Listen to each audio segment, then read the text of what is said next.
बिस्मिल्लाहिर्रहमानिर्रहीम अस्सलाम वालेकुम वरहमतुल्लाहि वबरकातुहू। की हाल चाल है जी? ठीक ठाक हो? उम्मीद है अल्लाह ताला दे हुक्म दे नाल इंशाअल्लाह तुसीं सारे ठीक ठाक होवोगे। अल्लाह ताला सब ते रहमत फरमाए, अल्लाह ताला सब नूं अपने हिफ्ज़ो ईमान च रखे। अज दे विलाग दे विच मैं तुहानूं रावलपिंडी दे विच लालाजार कलोनी है एक, उत्थे रात नूं 10:30 बजे एक सुमेरा अजीज़ औरत हुंदी है, लड़की, उहनूं गोलियां दे नाल भुन दिता जाता, मार के उहदा शौहर जिहड़ा कतर बैठा हुंदा ते उहदे सामने व्हाट्सएप ते गल हो रही हुंदी है ते उहदे सामने उहनूं मार दिता जाता। उस औरत दा की कसूर सी? उहदे शौहर दे सामने उहनूं क्यों मारिया गया? उहदी मुकम्मल तफसीलात अज दी इस वीडियो दे विच मैं तुहाडे नाल शेयर करांगा।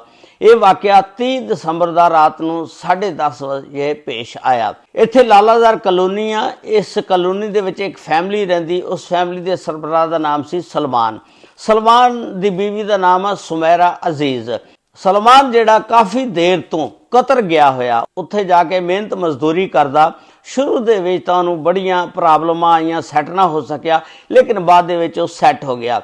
उस तो बाद एक साल बाद पाकिस्तान आंदा, अपने बीवी बच्चों को मिल के ते वापस चल जाता, लेकिन कदी कदी ये अपनी बीवी नूं भी कतर बुला लैंदा सी। हुण आखिरी दफ़ा इन 2 साल हो गए सी पाकिस्तान आए हुए नूं।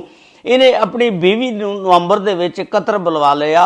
उन्हें कहा कि तू इत्थे ही आ जा, मैं पाकिस्तान नहीं आ सकदा। इहदी बीवी नवंबर दे विच उत्थे कतर गई ते एक दिन ऐसा होया कि उस बंदे ने ना, सलमान ने, अपनी बीवी नूं किसी गैर मर्द दे नाल फोन ते गल्लां करदिआं देख लिया। उस तो बाद उन्होंने बड़ा गुस्सा चढ़िया, उन्हें इहदे नाल लड़ाई झगड़ा किया और इनू फिर पाकिस्तान भजवा दिता। ये दसंबर के आखिरी हफ्ते दे विच पाकिस्तान आई, आके सीधी अपने वालद के घर चले गई। इहदे वालद का नाम अब्दुल अजीज़ सी। हुण ये वाकया इस तरह होया कि 30 दसंबर नूं रात नूं 7:30 बजे 3 बंदे जिहड़े रिश्तेदार हुंदे ने सलमान दे, इसरार, वलीद ते साबर, ये आंदे ने।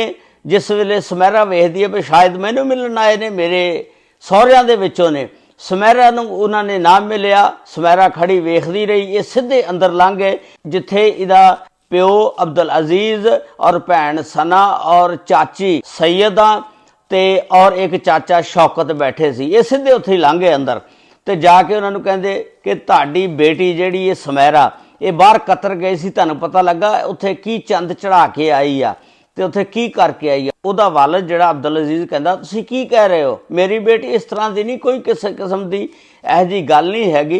ते मजीद मैं पुछदा आ। खैर ये काफ़ी देर तक एक घंटा बैठे गल्लां करदे रहे।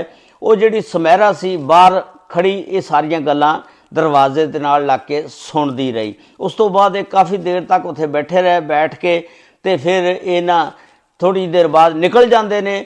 उस तो बाद इहदा वालद जिहड़ा अब्दुल अजीज़ ते शौकत, वो भी बाहर निकल जाते हैं।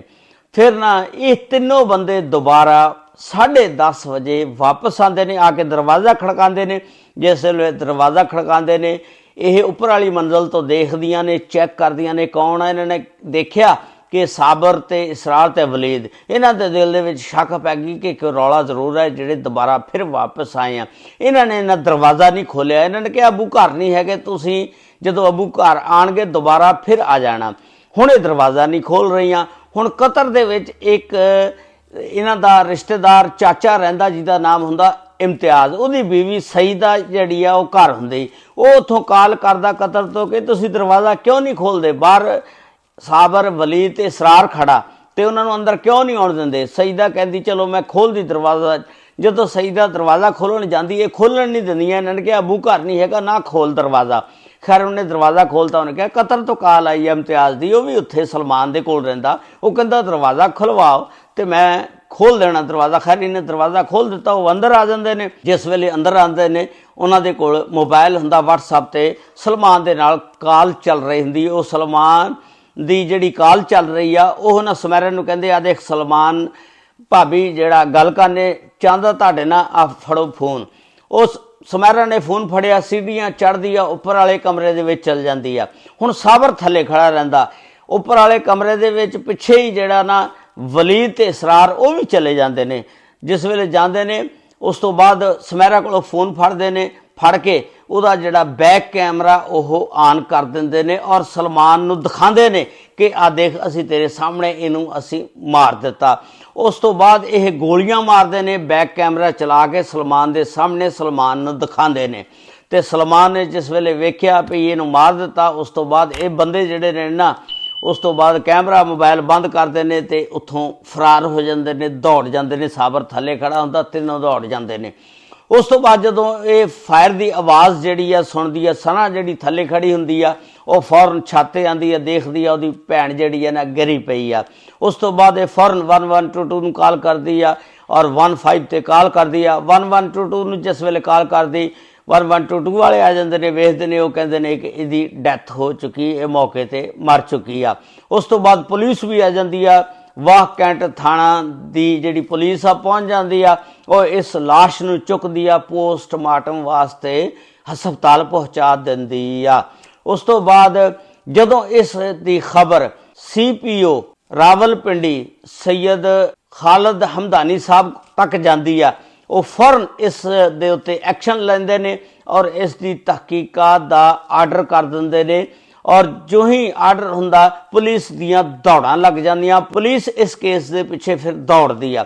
ਉਸ ਤੋਂ ਬਾਅਦ ਫਿਰ ਇੱਕ FIR ਦਰਜ ਹੁੰਦੀ ਆ ਜਿਸ ਦੀ ਮੁਦਈ ਪੁਲਿਸ ਖੁਦ ਰਿਆਸਤ ਬਣਦੀ ਆ। ਮੁਦਈ ਵੀ ਇਹਨਾਂ ਦੇ ਵਿੱਚ ਕੋਈ ਬੰਦਾ ਨਹੀਂ ਬਣਿਆ। ਮੁਦਈ ਜਿਹੜਾ ਇੱਕ ਸਬ ਇੰਸਪੈਕਟਰ ਆਸਫ ਇਕਬਾਲ ਉਹ ਬਣਿਆ। ਉਹਦੀ ਮੁਦਈਅਤ ਦੇ ਵਿੱਚ ਜਿਹੜਾ ਫਿਰ ਪਰਚਾ ਦਰਜ ਹੋਇਆ। ਇਹਦੇ ਵਿੱਚ ਜਿਹੜੀਆਂ ਦਫਾ ਲਾਈਆਂ ਗਈਆਂ 302 ਇਕਦਾਮੇ ਕਤਲ, 311 ਗਰਦ ਦੇ ਨਾਮ ਪਰ ਕਤਲ ਤੇ 109 ਮਸ਼ਵਰਾ ਦੇਣੇ ਦੇ ਵਿੱਚ ਜਿਹੜੇ ਬੰਦੇ ਸੀ ਮਸ਼ਵਰਾ ਦੇਣੇ ਵਾਲੇ, ਉਹ ਇਸ ਤਰ੍ਹਾਂ ਦੀਆਂ 3 ਦਫਾਤ ਜਿਹੜੀਆਂ ਇਹਨਾਂ ਦੇ ਉੱਤੇ ਲਾਈਆਂ ਗਈਆਂ। ਔਰ ਪਰਚਾ ਜਿਹੜਾ 4 ਮੁਲਜ਼ਮਾਨ ਤੇ ਨਾਮਜ਼ਦ ਦਰਜ ਕੀਤਾ ਗਿਆ, ਜਿਹਦੇ ਵਿੱਚ ਸਲਮਾਨ ਤੇ 3 ਦੂਸਰੇ ਬੰਦੇ, ਇੱਕ ਸਾਬਰ, ਇੱਕ ਵਲੀਦ, ਇੱਕ ਇਸਰਾਰ, ਇਹ 4 ਦੇ ਉੱਤੇ ਨਾਮਜ਼ਦ ਪਰਚਾ ਦਰਜ ਹੋ ਗਿਆ। ਉਸ ਤੋਂ ਬਾਅਦ ਹਜੇ ਤੱਕ ਦੀਆਂ ਖਬਰਾਂ ਦੇ ਵਿੱਚ ਦੱਸਿਆ ਜਾ ਰਿਹਾ ਕਿ ਜਿਹੜਾ ਇਸਰਾਰ ਆ ਪੁਲਿਸ ਨੇ ਉਹਨੂੰ ਗ੍ਰਿਫਤਾਰ ਕਰ ਲਿਆ। ਬਾਕੀ ਬੰਦੇ ਜਿੰਨੇ ਵੀ ਨੇ ਉਹ ਫਰਾਰ ਨੇ, ਉਹਨਾਂ ਨੂੰ ਹਜੇ ਗ੍ਰਿਫਤਾਰ ਨਹੀਂ ਕੀਤਾ। ਪੁਲਿਸ ਜਿਹੜੀ ਆ ਉਹਨਾਂ ਵਾਸਤੇ ਛਾਪੇ ਮਾਰ ਰਹੀ ਆ, ਉਹਨਾਂ ਨੂੰ ਗ੍ਰਿਫਤਾਰ ਕਰਨ ਦੀ ਕੋਸ਼ਿਸ਼ ਕਰ ਰਹੀ ਆ। ਤੁਸੀਂ ਇਹ ਦੇਖੋ, ਹੁਣ ਇਹ ਪਤਾ ਨਹੀਂ ਇਹਨਾਂ ਸਾਰੇ ਘਰ ਵਾਲਿਆਂ ਨੇ ਬੈਠ ਕੇ ਕੋਈ ਪਲਾਨ ਬਣਾਇਆ ਕਿ ਜਿਹਦੀ ਵਜ੍ਹਾ ਦੇ ਨਾਲ ਇਹਦਾ ਵਾਲਦ ਅਬਦੁਲ ਅਜ਼ੀਜ਼ ਔਰ ਇਹਦਾ ਚਾਚਾ ਸ਼ੌਕਤ ਵੀ ਬਾਹਰ ਨਿਕਲ ਕੇ ਚਲੇ ਗਏ। ਜਦੋਂ ਇਹ ਸਾਰੀ ਵਾਰਦਾਤ ਹੋ ਗਈ ਉਸ ਤੋਂ ਬਾਅਦ ਉਹ ਵਾਪਸ ਘਰ ਆਉਂਦੇ ਨੇ। ਲੇਕਿਨ ਇਹ ਸਾਰੀਆਂ ਗੱਲਾਂ ਦਾ ਜਿਹੜਾ ਪਤਾ ਉਦੋਂ ਲੱਗੇਗਾ ਜਦੋਂ ਤਹਿਕੀਕਾਤ ਖੁੱਲ੍ਹ ਕੇ ਸਾਹਮਣੇ ਆਈਆਂ, ਫਿਰ ਪਤਾ ਚੱਲੇਗਾ ਕਿ ਇਹ ਸਾਰੇ ਘਰ ਦੇ ਵਿੱਚ ਮੁਲਵਸ ਸੀ ਜਾਂ ਨਹੀਂ, ਕਿਉਂਕਿ ਇਸ ਤੋਂ ਪਹਿਲਾਂ ਕਿਸੇ ਦੇ ਉੱਤੇ ਇਲਜ਼ਾਮ ਲਗਾਉਣਾ ਗਲਤ ਹੋ ਜਾਂਦਾ। ਇਹ ਸਾਰਾ ਕੁਝ ਪੁਲਿਸ ਤਹਿਕੀਕਾਤ ਕਰਕੇ ਦੱਸੇਗੀ ਕਿ ਇਹਦੇ ਵਿੱਚ ਕੌਣ ਕੌਣ ਮੁਲਵਸ ਆ, ਮਸ਼ਵਰੇ ਦੇ ਵਿੱਚ ਕੌਣ ਸੀ ਤੇ ਕਿਸ ਤਰ੍ਹਾਂ ਹੋਇਆ ਹੈ ਕਤਲ। ਤੇ ਹਜੇ ਤੱਕ ਇਸ ਵਾक़ੇ ਦੇ ਵਿੱਚ ਸਿਰਫ ਇੱਕ ਬੰਦੇ ਨੂੰ ਗ੍ਰਿਫਤਾਰ ਕੀਤਾ, ਇਸਰਾਰ ਨੂੰ, ਬਾਕੀ ਸਾਰੇ ਮਫਰੂਰ ਨੇ। ਇਹ ਸੀ ਇੱਕ ਦਿਲਖਰਾਸ਼ ਵਾਕਿਆ ਕਿ ਇੱਕ ਬੰਦਾ ਕਤਰ ਬਾਹਰ ਬੈਠ ਕੇ ਤੇ ਆਪਣੇ ਰਿਸ਼ਤੇਦਾਰਾਂ ਨੂੰ ਭਜਵਾ ਕੇ ਉਸ ਆਪਣੀ ਬੀਵੀ ਨੂੰ ਉਹਦੇ ਪੇਕਿਆਂ ਦੇ ਘਰ ਹੀ ਜਾ ਕੇ ਤੇ ਕਤਲ ਕਰਵਾ ਦਿੰਦਾ। ਲੇਕਿਨ ਇਹ ਸਾਰਾ ਕੁਝ ਮਾਮਲਾ ਜਿਹੜਾ ਇਹ ਗੁੱਥੀ ਉਦੋਂ ਹੀ ਸੁਲਝਣੀ ਆ ਜਦੋਂ ਤਹਿਕੀਕਾਤ ਹੋਣਗੀਆਂ। ਅੱਲਾਹ ਤਾਲਾ ਸਭ ਤੇ ਰਹਿਮਤ ਫਰਮਾਏ। ਅੱਲਾਹ ਤਾਲਾ ਸਭ ਨੂੰ ਆਪਣੇ ਹਿਫਜ਼ੋ ਇਮਾਨ 'ਚ ਰੱਖੇ। अस्सलामु अलैकुम व रहमतुल्लाहि व बरकातुहू।